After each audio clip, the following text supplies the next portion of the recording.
Di salah satu gurun paling ekstrim di planet ini, di bawah sengatan matahari tanpa air laut dalam radius ratusan mil, berdiri sebuah kapal induk berukuran penuh. Ini bukan lukisan atau properti film fiksi ilmiah. Kita sedang melihat replika kapal perang nyata berskala 1:1, lengkap dengan dek penerbangan, menara radar, hingga dudukan senjata, yang terdampar di tengah lautan pasir. Di sebelahnya, ada kapal perang lain, lalu satu lagi. Keberadaan armada hantu ini bukanlah proyek seni, melainkan langkah strategis dari militer terkuat di Asia. Uniknya, kapal yang ditiru bukanlah armada domestik mereka, melainkan aset tempur andalan Amerika Serikat. Penemuan objek rahasia lewat citra satelit ini langsung membuat para analis pertahanan global tertegun dan bertanya-tanya. Sontak saja, forum analisis militer dunia langsung gempar. Apa yang dibangun Tiongkok di tengah kesunyian gurun tersebut bukan sekedar unjuk kekuatan biasa, melainkan sebuah pesan geopolitik yang sangat tegas. Jika kita memahami fungsi asli dari armada tiruan ini, kita akan menyadari bahwa ini bukan sekedar foto satelit yang unik, melainkan persiapan skenario perang yang nyata. Jika Anda menyukai analisis mendalam seperti ini, silakan tekan tombol suka sekarang juga untuk mendukung riset kami. Pastikan juga Anda sudah berlangganan agar tidak tertinggal informasi strategis berikutnya. Hari ini, kita akan membedah apa yang sebenarnya terjadi di sana, alasan pembangunannya, serta dampaknya bagi dominasi Angkatan Laut Amerika Serikat. Gurun tak kelamakan di barat laut Tiongkok sama sekali tidak ramah bagi kehidupan. Kawasan ini bukan landscape bukit pasir indah dengan unta yang melintas, melainkan wilayah brutal yang sangat luas. Sebagai gurun pasir terbesar kedua di bumi, ukurannya hampir menyamai Selandia Baru. Arti nama Taklamakan secara harfiah adalah, sekali masuk, Anda tidak akan keluar. Ini bukan slogan wisata, melainkan peringatan nyata dari sejarah kuno. Suhunya bisa melonjak di atas 120 derajat Fahrenheit pada siang hari, lalu anjlok mendekati titik beku di malam hari. Badai pasir ekstrim bisa datang tiba-tiba dan membutakan pandangan. Selama berabad-abad, wilayah berbahaya ini selalu dihindari, hingga akhirnya citra satelit pada tahun 2021 mengubah segalanya. Saat satelit menangkap objek serupa kapal perang raksasa di tengah gurun gersang tersebut, komunitas intelijen sempat ragu. Analis menduga ada kesalahan teknis pada sensor pencitraan, atau sekedar konstruksi biasa. Namun setelah visual diperbesar, kebenaran tidak bisa dibantah lagi. Objek di sana bukan sekedar gundukan tanah acak, melainkan tiruan super akurat dari kapal perang aktif milik militer Amerika Serikat. Salah satunya identik dengan kapal induk kelas Gerald R. Ford, simbol supremasi laut Washington yang paling mutakhir. Replika lainnya meniru kapal perusak kelas Arleigh Burke, yang merupakan tulang punggung pertahanan armada tempur Pentagon. Bahkan detail posisi parkir jet tempur di atas deknya dibuat sangat presisi dan tanpa celah. Posisi menara radar diletakkan dengan sangat presisi. Bahkan, bentuk struktur anjungan komando di atas dek kapal induk tersebut dibuat sangat identik. Untuk mendirikan bangunan serumit ini di lingkungan yang sangat ekstrim, mereka membutuhkan cetak biru yang detail, keahlian teknik tingkat tinggi, serta logistik raksasa yang luar biasa mahal. Membawa material baja dan alat berat ke tengah gurun gersang, ratusan mil dari kota terdekat, merupakan tantangan militer tersendiri. Namun, Beijing menyelesaikan proyek ambisius ini secara bertahap selama bertahun-tahun. Citra satelit berkala menunjukkan evolusi pembangunan yang sangat rapi, berawal dari garis pola dasar di tanah, hingga akhirnya menjelma menjadi struktur 3 dimensi yang masif. Foto-foto terbaru memperlihatkan struktur 3 dimensi lengkap, dengan tiang pemancar, platform tinggi, dan sensor yang meniru tanda radar kapal perang asli. Proyek ini bukanlah pekerjaan yang terburu-buru, melainkan sebuah program jangka panjang yang terencana dengan sangat matang untuk tujuan taktis tertentu. Pertanyaannya sekarang adalah, mengapa Beijing melakukannya? Untuk memahaminya, kita harus memperhatikan sebuah jalur kereta api yang tampak aneh di area uji coba tersebut. Keberadaan rel kereta di fasilitas militer terpencil memang hal yang biasa untuk logistik. Namun, jalur rel yang satu ini sangat tidak lazim, karena tidak terhubung ke kota manapun atau jaringan kereta nasional Tiongkok. Selain itu, jalurnya tidak dibuat lurus seperti rel pada umumnya. Rel kereta ini justru dibuat meliuk-liuk di atas permukaan gurun yang sangat rata.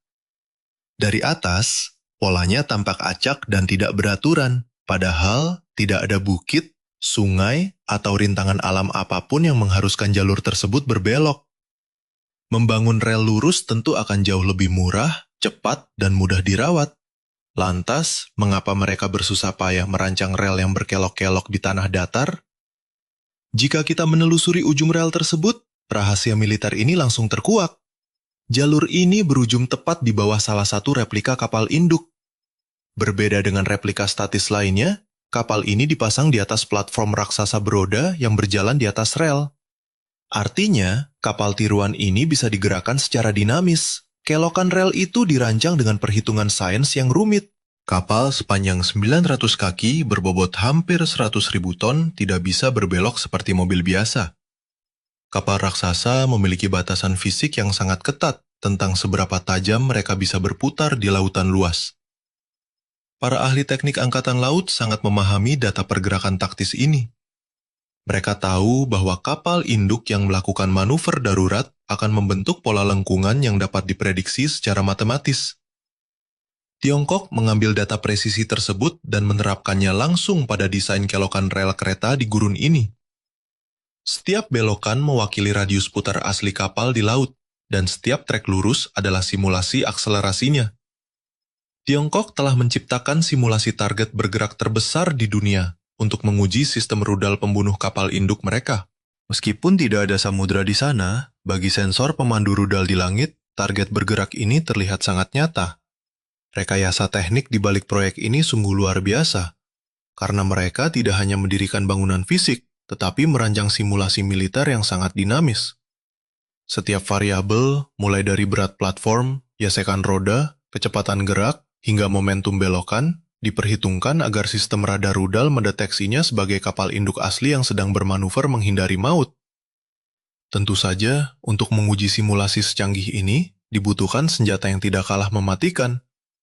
Disinilah arah konfrontasi geopolitik ini menjadi semakin jelas, terutama jika melihat peran historis kapal induk sebagai simbol hegemoni pertahanan global yang tak tertandingi. Jika sebuah negara adidaya ingin menegaskan pengaruh geopolitiknya di belahan bumi lain, mereka tidak akan mengirim surat diplomatik biasa. Mereka akan mengirim armada kapal induk. Raksasa besi ini adalah pangkalan militer terapung yang mengangkut puluhan jet tempur mematikan, guna memproyeksikan kekuatan udara tanpa batas jarak. Mereka berlayar dalam formasi gugus tempur yang dikawal ketat oleh kapal perusak, kapal selam siluman, serta armada logistik tangguh. Menyerang kapal induk selalu dianggap sebagai misi mustahil bagi banyak negara. Hal ini bukan karena kapal itu tidak bisa tenggelam, melainkan karena siapapun yang mencoba mendekat akan dihancurkan terlebih dahulu oleh sistem pertahanan berlapisnya. Mari kita sadari bersama bahwa meruntuhkan dominasi ini membutuhkan doktrin militer baru. Pemerintah Beijing memilih merombak total asumsi pertahanan maritim tradisional dengan cara radikal. Dibanding mendekati armada tempur lawan yang dikawal ketat, mereka berpikir bagaimana jika serangan diluncurkan dari jarak sangat jauh agar sistem pertahanan udara tidak sempat bereaksi. Logika strategis inilah yang melahirkan rudal Dongfeng 21D, senjata yang kini dijuluki pembunuh kapal induk. Rudal balistik ini melesat keluar atmosfer sebelum menghujam kembali dengan kecepatan melebihi Mach 10 atau 7.000 mil per jam. Gesekan udara ekstrim menciptakan selubung gas super panas di sekitar hulu ledak, menjadikannya bola api raksasa yang meluncur sangat cepat. Namun ada satu detail penting yang membedakannya dari rudal lain. Secara historis, sebagian besar rudal balistik konvensional bergerak dalam lintasan parabola yang kaku dan mudah diprediksi. Sekali tombol peluncuran ditekan, fisika murni yang mengambil alih jalannya pertempuran. Jika kapal induk lawan mengubah posisinya, rudal tersebut dipastikan akan meleset menghantam air kosong. Namun mari kita lihat bagaimana kemampuan manuver Dongfeng 21D ini merusak kalkulasi taktis tersebut. Pada fase terminal, hulu ledaknya memiliki sirip kendali aktif yang mampu mengubah arah secara real-time. Bayangkan, sebuah objek seukuran mobil kecil membara di batas angkasa luar pada kecepatan 7.000 mil per jam, namun tetap menerima pembaruan data navigasi secara langsung untuk memburu target bergerak di samudra luas. Sistem pemandu rudal ini harus memproses data rumit dan bermanuver di tengah suhu ekstrim yang mampu melelehkan baja, serta tekanan fisik yang bisa menghancurkan struktur logam biasa. Ini bukan sekedar teori di atas kertas, melainkan teknologi yang sudah diuji secara nyata melalui latihan militer berkala. Namun, untuk memproyeksikan kekuatan seperti ini secara efektif, militer Beijing membutuhkan infrastruktur pengawasan yang jauh lebih besar daripada sekedar rudal pintar. Mereka membutuhkan rantai sensor yang mampu mendeteksi keberadaan kapal induk musuh di Samudra Pasifik seluas 60 juta mil persegi. Menemukan armada tempur yang bergerak cepat dan senyap tanpa memancarkan sinyal elektronik di perairan terbuka adalah tantangan terbesar. Menjaga pengawasan tanpa henti atas kapal perang lawan di tengah samudera yang luas merupakan tantangan intelijen yang luar biasa rumit. Selama 15 tahun terakhir, Tiongkok telah menginvestasikan sumber daya besar untuk membangun jaringan satelit pengintai di orbit bumi rendah. Satelit-satelit ini tidak hanya mengambil gambar visual, melainkan memanfaatkan radar pencitraan, sensor inframerah, dan pengumpul intelijen sinyal untuk memantau pergerakan kapal perang asing. Baik saat badai besar maupun di malam hari yang pekat, sistem ini mampu menembus upaya kamuflase elektronik musuh. Begitu posisi target terdeteksi, data arah dan kecepatannya akan langsung dikirimkan ke pusat komando pertahanan pantai mereka secara berkala. Aliran data taktis ini kemudian diintegrasikan ke dalam jaringan radar darat berjangkauan sangat jauh yang melampaui batas cakrawala. Jaringan komunikasi militer ini bertugas mengirimkan koordinat target langsung kepada rudal yang sudah berada di udara. Dalam doktrin militer, sinkronisasi tanpa celah ini dikenal sebagai rantai pembunuh atau kill chain. Mulai dari deteksi satelit, pengiriman data ke stasiun bumi, hingga kalkulasi prediksi posisi kapal induk di masa depan saat rudal mendarat, semuanya harus bekerja dalam hitungan detik. Jika kapal musuh mencoba bermanuver menghindar, pembaruan posisi harus segera diterima oleh hulu ledak yang sedang meluncur turun. Kegagalan pada satu elemen saja akan meruntuhkan seluruh keunggulan taktis senjata ini. Kompleks pengujian rahasia di Gurun Taklamakan menjadi laboratorium hidup untuk menguji ketahanan rantai pembunuh ini di bawah skenario pertempuran nyata. Replika kapal induk yang bergerak di atas rel dirancang untuk meniru manuver taktis kapal perang musuh saat menghindari serangan udara. Melalui uji coba langsung di gurun ini, sensor canggih yang ditanam pada replika tersebut merekam efek benturan fisik secara presisi untuk pengembangan teknologi berikutnya. Namun, tantangan terbesar sebenarnya terletak pada pemrosesan informasi. Menyaring sinyal palsu, membedakan umpan tipuan dari target asli, dan menghitung lintasan pencegatan saat hulu ledak meluncur turun membutuhkan kemampuan komputasi militer tingkat tinggi yang tidak bisa dilakukan komputer biasa. Tiongkok menanamkan investasi besar pada kecerdasan buatan dan pembelajaran mesin untuk memecahkan hambatan taktis ini. Algoritma militer yang mereka kembangkan mampu memproses skenario rumit dalam hitungan milidetik, jauh melampaui kapasitas analisis manual manusia. Hari ini, mari kita bedah bersama bagaimana seluruh elemen ini bersinergi. Satelit pengintai, stasiun radar, jaringan komunikasi instan, dan kecerdasan buatan menyatu menjadi satu platform pertahanan terintegrasi yang sangat mematikan. Namun keputusan Tiongkok menguji sistem rahasia ini di gurun terbuka yang mudah dipantau satelit asing memicu pertanyaan besar bagi para pengamat geopolitik. Mengapa memilih wilayah daratan terpencil daripada melakukan uji coba langsung di samudera lepas? Secara geopolitik, jawaban atas keputusan ini memiliki signifikansi strategis yang sangat mendalam. Alasan praktisnya cukup jelas, yaitu Gurun Taklamakan berada sepenuhnya di bawah kedaulatan mutlak Beijing tanpa adanya gangguan hukum internasional atau rute pelayaran sipil.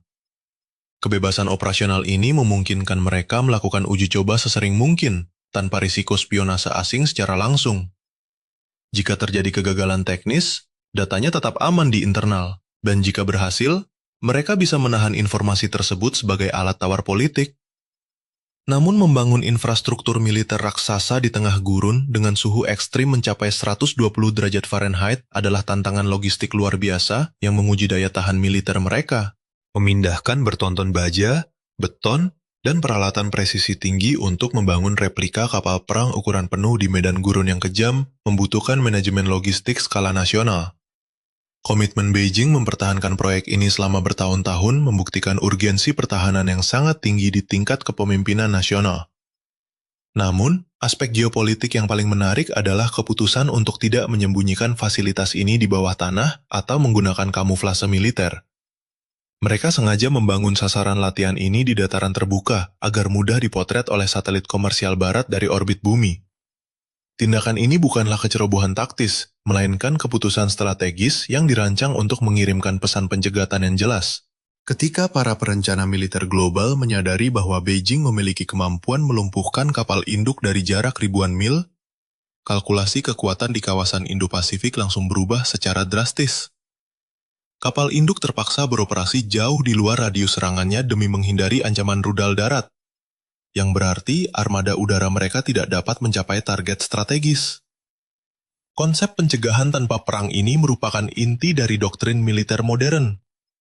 Menariknya, strategi pengujian terbuka ini juga dipraktikkan oleh Amerika Serikat di fasilitas rahasia Nevada, di mana mereka menguji jet tempur tiruan buatan Rusia dan Tiongkok seperti jet siluman J-20 untuk merumuskan taktik tandingan demi menjaga dominasi udara global mereka. Strategi replikasi militer untuk mempelajari kekuatan lawan adalah praktik standar dalam kompetisi geopolitik global. Namun, apa yang membuat program Tiongkok ini sangat berbeda adalah skala investasi jangka panjang serta integrasi teknologi yang sangat masif. Ini bukan sekedar proyek penelitian kecil, melainkan mobilisasi industri pertahanan nasional yang menyatukan intelijen ruang angkasa, kecerdasan buatan, dan keahlian manufaktur militer menjadi satu sistem tempur terpadu. Pengujian sunyi yang telah berlangsung bertahun-tahun di gurun Taklamakan ini mengirimkan sinyal kuat kepada dunia bahwa peta kekuatan maritim global sedang mengalami pergeseran sejarah yang sangat signifikan menuju tatanan baru. Sejak berakhirnya Perang Dunia Kedua, supremasi pertempuran laut global sepenuhnya ditentukan oleh kepemilikan kapal induk. Selama lebih dari 80 tahun, simbol kekuatan militer ini menjadi sarana mutlak untuk menguasai ruang udara konflik dan memproyeksikan kekuatan tempur ke seluruh dunia. Efek gentar yang dihasilkannya mampu menekan lawan hanya dengan kehadirannya di perairan internasional. Kini, uji coba rahasia di gurun pasir menjadi ancaman nyata bagi dominasi tersebut. Jika sistem rudal taktis jarak jauh mampu menghantam kapal induk yang bergerak aktif dari luar jangkauan armada tempurnya, doktrin pertahanan laut modern akan runtuh. Kapal induk kehilangan nilai strategisnya jika dipaksa mundur dari radius serang efektifnya. Tanpa perlu menenggelamkannya, musuh cukup memaksa kapal induk mundur hingga kehilangan relevansi taktisnya di garis depan. Langkah ini tentu tidak langsung membuat armada tempur Amerika Serikat menjadi tidak berguna. Pihak Pentagon terus menanamkan modal besar pada teknologi pertahanan, seperti rudal pencegat, sistem perang elektronik pengacau sinyal, serta umpan pengecoh radar. Persaingan antara senjata ofensif dan pertahanan adalah siklus militer klasik yang terus berputar. Replika di gurun itu menunjukkan adanya langkah strategis yang sangat terencana untuk memimpin siklus persaingan tersebut. Caranya bukan dengan meniru kekuatan yang sudah ada, melainkan dengan menciptakan kategori senjata baru yang sepenuhnya berbeda demi mengubah jalannya pertempuran. Senjata baru ini dirancang khusus untuk mengincar titik lemah pertahanan laut lawan yang paling krusial. Melalui pengujian bertahun-tahun dengan target realistis, sistem ini sengaja dipamerkan di tengah gurun terbuka agar bisa dipantau langsung oleh satelit mata-mata global. Replika kapal di gurun Taklamakan bukan sekadar objek latihan biasa, melainkan sebuah pesan geopolitik yang tegas tentang arah masa depan teknologi militer dunia. Anda dan saya bisa melihat bagaimana unjuk kekuatan ini dirancang sebagai bentuk pencegahan strategis yang nyata. Ini bukan lagi sekedar foto satelit yang tidak biasa, melainkan sebuah babak baru dalam perebutan pengaruh kekuasaan global. Jika pembahasan geopolitik ini menarik perhatian Anda, silakan berikan tanda suka pada video ini sekarang juga. Dukungan Anda sangat berarti bagi kelangsungan kanal ini untuk terus menyajikan analisis militer dan riset mendalam yang memakan waktu lama. Pastikan Anda telah berlangganan dan mengaktifkan lonceng notifikasi agar tidak melewatkan analisis geopolitik menarik berikutnya. Sebagai penutup, mari kita renungkan satu pertanyaan krusial ini bersama-sama. Apakah teknologi pertahanan kapal induk saat ini mampu menandingi laju perkembangan sistem rudal canggih tersebut? Ataukah kita sedang melangkah masuk ke era baru, di mana kapal induk kehilangan taji sebagai penguasa samudra? Silakan bagikan sudut pandang strategis Anda di kolom komentar di bawah. Saya sangat menantikan diskusi menarik dari Anda semua.